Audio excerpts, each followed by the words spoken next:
বন্ধুরা দেখতেই পাচ্ছেন আজকে আমাদের ছোট্ট একটা রেসিপি হচ্ছে ডিম দিয়ে সোয়াবিনের তরকারি।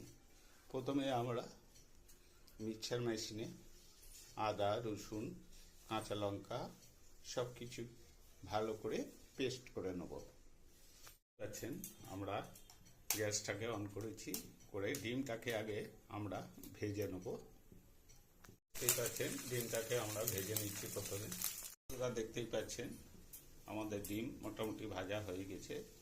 এরপরে আমরা কড়াতে প্রথম আবার তেল দিলাম, পরে কেটে রাখা পেঁয়াজগুলো আস্তে আস্তে দিয়ে দিচ্ছি।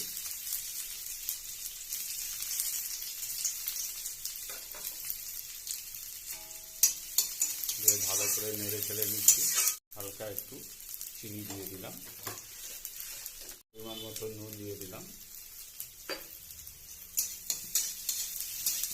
এরপরে আমরা পেস্ট করা আদা রসুন পেঁয়াজ কাঁচা লঙ্কা দিয়ে দিলাম।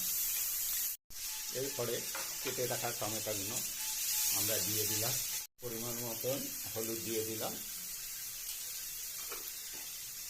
পরিমাণ মতন কাশ্মীর লঙ্কার গুঁড়ো দিয়ে দিলাম। এরপরে আমরা সোয়াবিনগুলো আস্তে আস্তে ওপর দিয়ে দিচ্ছি।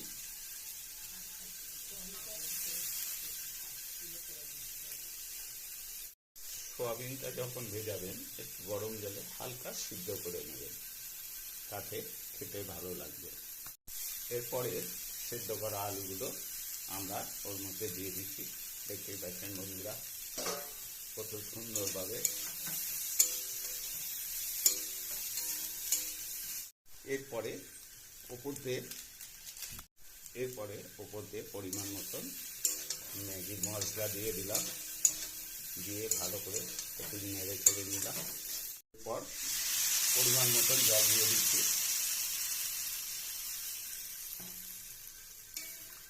বন্ধুরা দেখতেই পাচ্ছেন কত সুন্দর একটা কালার চলে এসছে।